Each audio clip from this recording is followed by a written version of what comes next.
Whenever the laws of any state are broken, a duly authorized organization swings into action. It may be called the state police, state troopers, militia, the rangers, or the highway patrol. These are the stories of the men whose training, skill, and courage have enforced and preserved our state laws.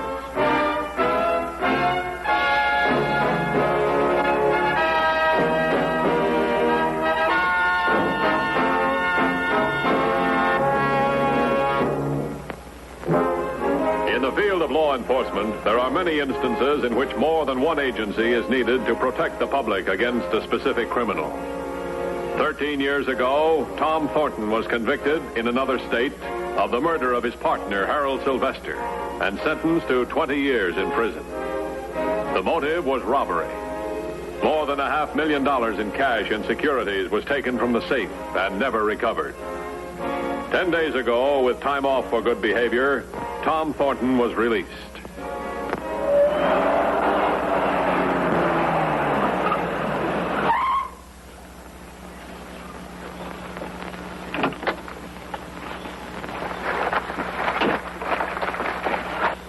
You Thornton?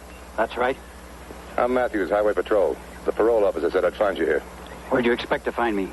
London, Paris, Rome? Well, with $500,000, a man can go anyplace. I don't know what you're talking about. Okay, then play it dumb. Let's go. Well, let's go where? You're square with the state for killing a man, but you're still on the hook for that money that was missing at the time of the murder. Oh, we're back to that again. Yeah, we're back to that. $500,000 cash and securities. That's not easy to forget. You're talking in riddles. About 8 days ago, the security started to show up. They checked with the original list. Well, I didn't turn them in. Let's find out. Come on.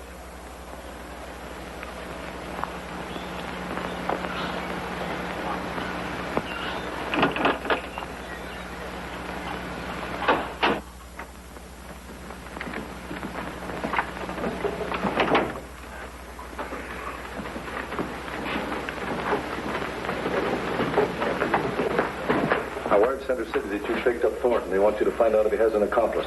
Okay, we can talk in my office. I've got nothing to say. Maybe you'll change your mind.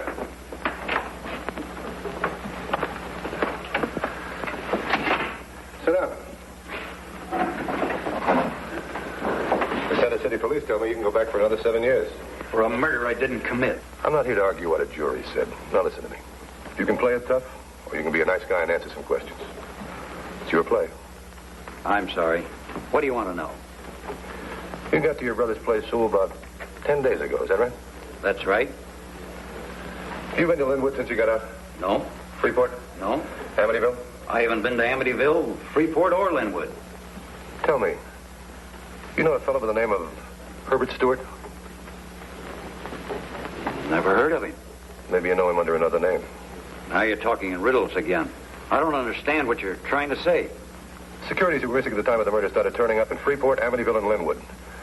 They were turned in by a guy by the name of Herbert Stewart. And you think I'm Herbert Stewart? Either that or he was an accomplice in the original murder. I didn't have an accomplice. I didn't murder my partner, and I don't know what happened to the money. I'm innocent. Oh, I know. You've heard that many times before from many people. But I am innocent. Can I speak to you a minute? Yeah. What? Another teletype from Center City. More of the missing securities have turned up for redemption. Right here in Hempstead at the City Bank. Tell him I'll be right over. Why does a crook always think he's smarter than the law? Because the laws are administered by people, and people make mistakes. They made a mistake in my case. I'm not a crook, and I'm not a murderer. No matter what 12 men on that jury said. Sorry, Mr. Thornton, I can't buy that. You kept your mouth shut for 13 years, just so you could collect $500,000. Let's see, roughly that figures to about, $70,000 a year for the time you were in the pen. $35,000 if you had a partner. That's a fair country salary. 13 years ago, my salary as president of the company was $50,000 a year. Why should I take a cut in salary? Plus a conviction for a murder I didn't commit. We're going to find that out. Come on, let's go.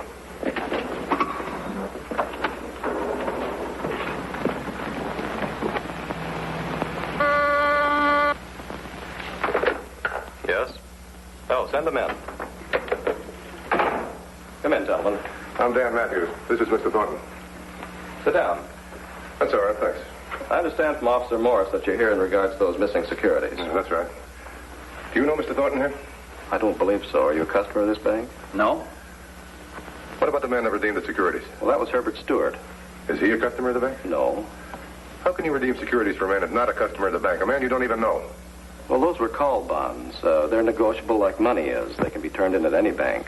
I see. How well do you know Stewart? Not very well. I only met him once.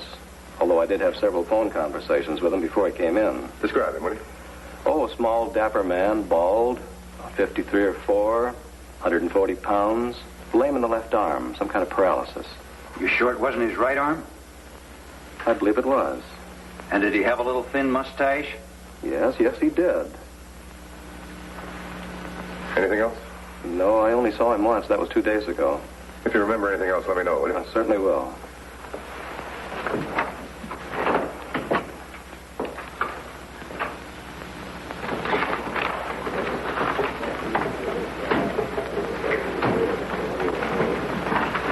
You must be Dan Matthews.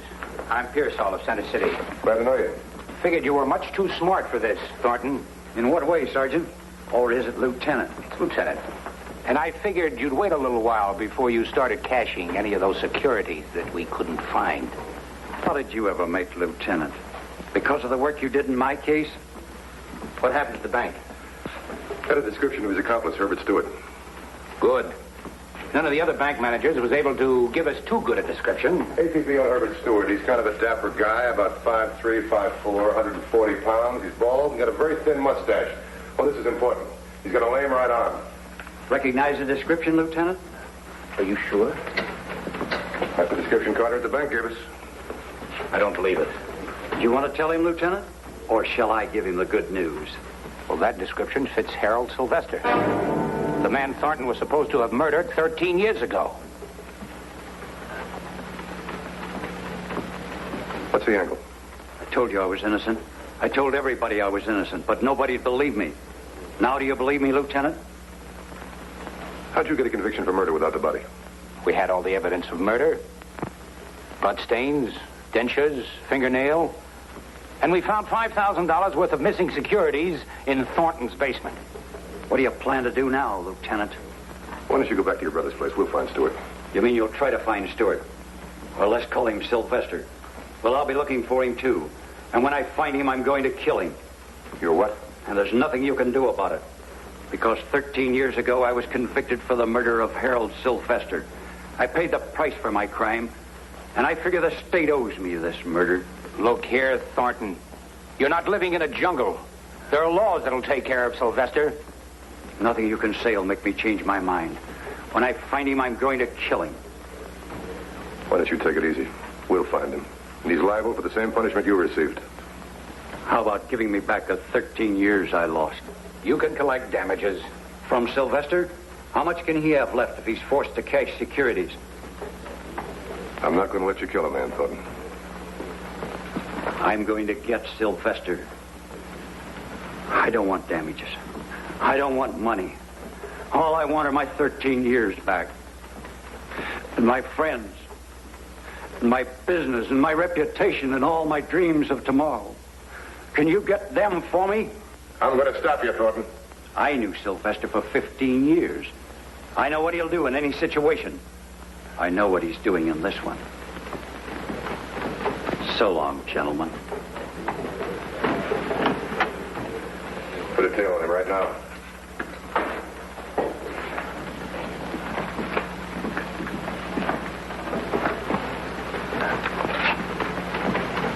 I've been on a force for 25 years. The one nightmare I've always had was sending an innocent man to jail. Yeah, I know how you feel. Well, look at it this way. It's your job to find evidence. The DA is to build a case. The jury to bring in a verdict and the judge to pass sentence. It was my evidence that built the case. Every time Thornton yelled that he was innocent, we yelled back that he was a liar. We called him the brain because we could never collect the rest of the securities and the money. But now I don't know anymore. We're going to have to find Sylvester before Thornton really becomes a murderer. Come on.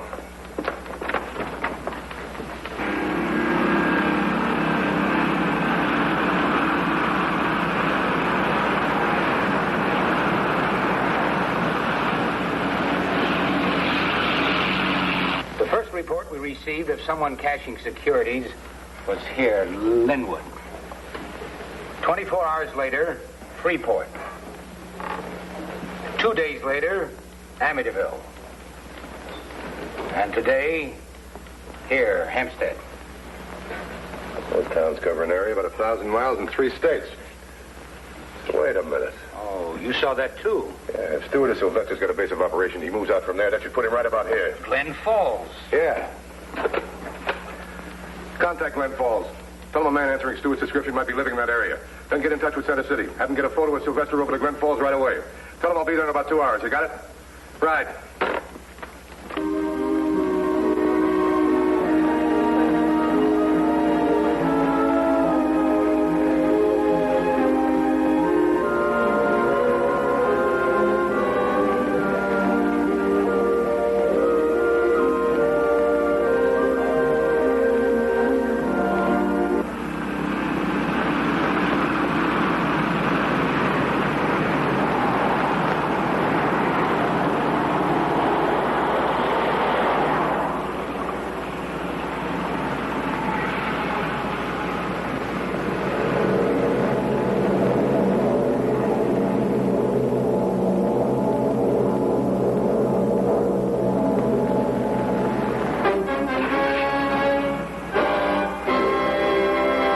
It's for you. Oh, thanks. Matthews. What's that? Tell him to keep at it. Right. Thornton just got off the bus in Glen Falls. Now, if Stewart's not Sylvester, he's got to be an accomplice. And I don't buy the idea that Sylvester's alive. That description fitted Sylvester too strongly. I'm convinced now that we're looking for Sylvester. Why did Thornton get off the bus at Glen Falls at this particular time, and what makes him think Sylvester's here? Thornton's no fool. Remember, he and Sylvester built a big business out of nothing in less than 5 years. You don't do that on luck. He could have figured Sylvester's whereabouts from the map, just as we did.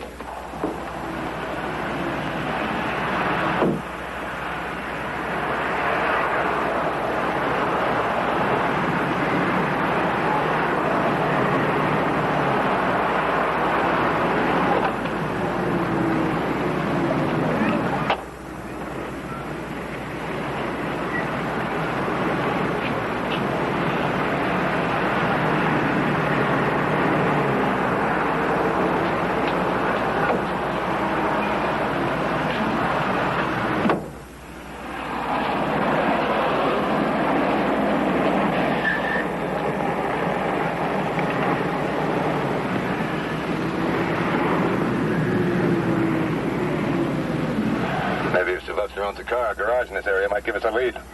I still don't get it. For 13 years, he stayed undercover. Now he comes out into the open. Why? Does he think we'd forget about the securities and the money? Maybe he thinks we'll tie the redemption of the securities in with Thornton. Figures he's safe. 2371 to 2150. 2150, bye. Thornton's canvassing real estate offices and asking if anyone answering Sylvester's description has bought or rented a hilltop house. Stay with it. 10-4. 2150 to headquarters. Headquarters by. Check the realty board. Get a list of all real estate brokers in this area. See if anybody answering Sylvester's description has bought or rented a hilltop house recently. 10-4? 10-4. Of course. Hilltop houses. Sylvester was named the king because he always wanted to stay on top of the heap. His house in Center City is on top of the highest hill. The company building is the tallest in town, and Sylvester had the penthouse suite. You asked me if I'd sold or rented a hilltop house. Well, this being a one-man office, I advertise all my listings in the local paper. Well, about a year or so ago, I had a listing for a hilltop house, and I rented it the day the paper came out. Who'd you rent it to? Oh, wait a minute. Now, let me check my file.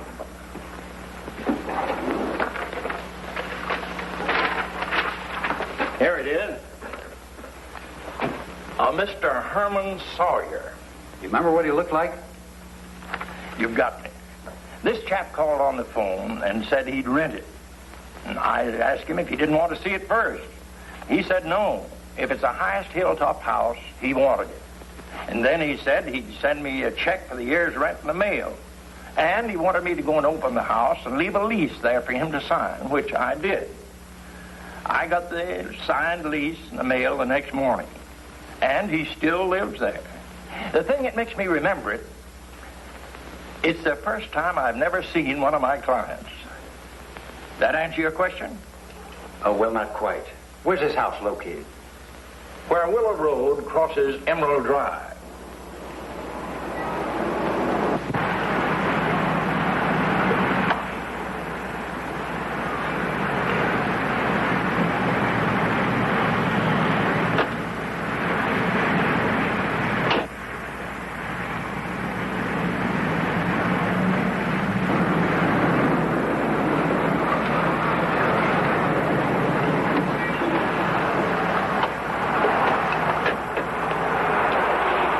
Headquarters to 2150. 2150 by. Sergeant Garvey has lost Thornton. Also, real estate broker E.D. Chrisman reports rental of Hilltop House to Mr. Herman Sawyer on Willow Road near Emerald Drive. Sawyer, Stewart, and Sylvester. Contact Garvey. Have him meet me at Willow and Emerald. 10-4? 10-4.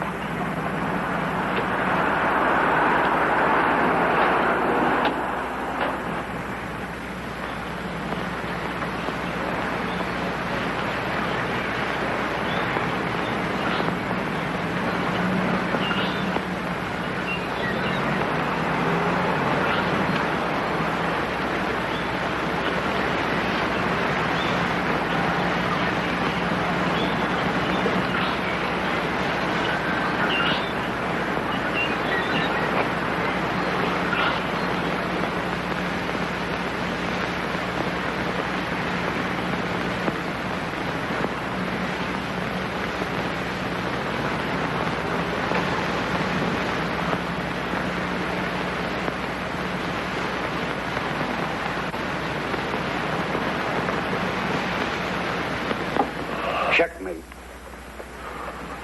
Hello, Harold. Tom!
Any sign at all?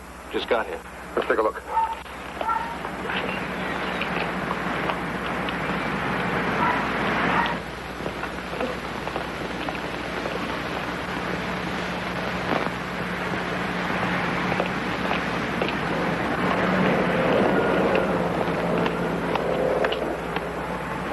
Hold it!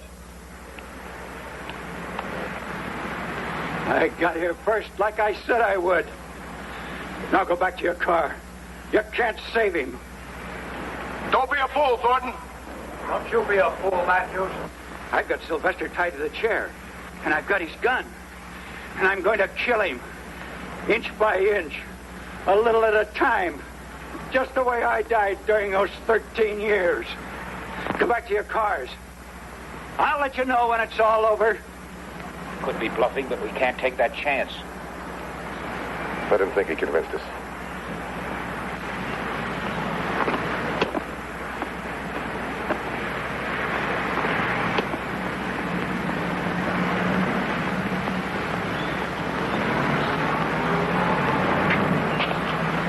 You locked tear gas in from here without any trouble. Tear gas won't stop him from pulling the trigger. In Thornton's present condition, he'll shoot if we try any of the conventional methods. Yeah, but we got to get to him. How? This is the only approach to the house. The other side drops down the hill. You can't get in the front door, that's for sure. I'll try the back. You keep him busy.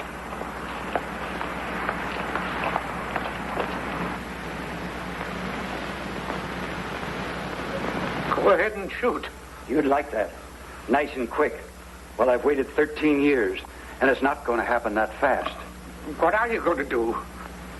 What do you think I should do to get full value for 13 years? What would you do? You always did want the most for your money. Always the cautious one. Playing it close to the vest. And you always had to be the king. The top of the heap. You even had to have a house on top of a hill. You know what you have? An emperor's complex. Well, the king is dead. Or you will be. Soon.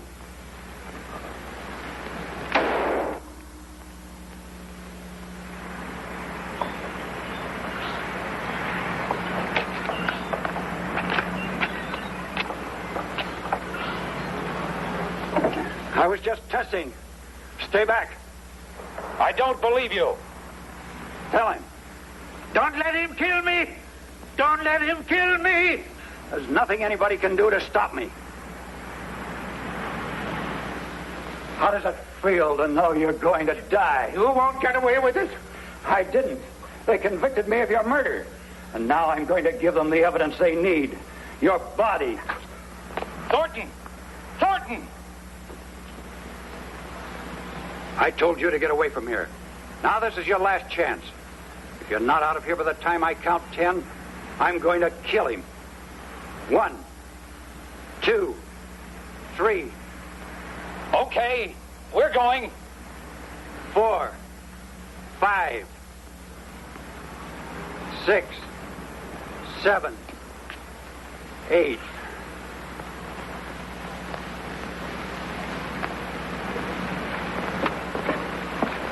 I told you not to try anything or I'd kill him. Now get away from him. Don't make me kill you, too. Give me the gun, Thornton. You're no killer. He's mine. I paid 13 years of my life for him. And I'm going to collect. I told you I'd shoot. Don't you believe me? All right, Pearsall, come on in. Sorry, Thornton, but you're under arrest. Why? You were carrying a gun. For you, that's illegal.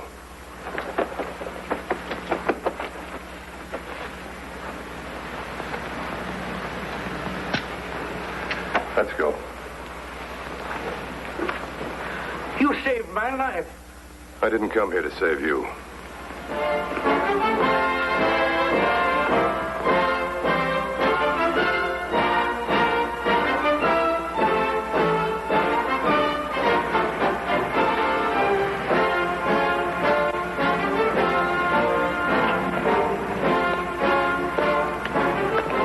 Help Pearsall.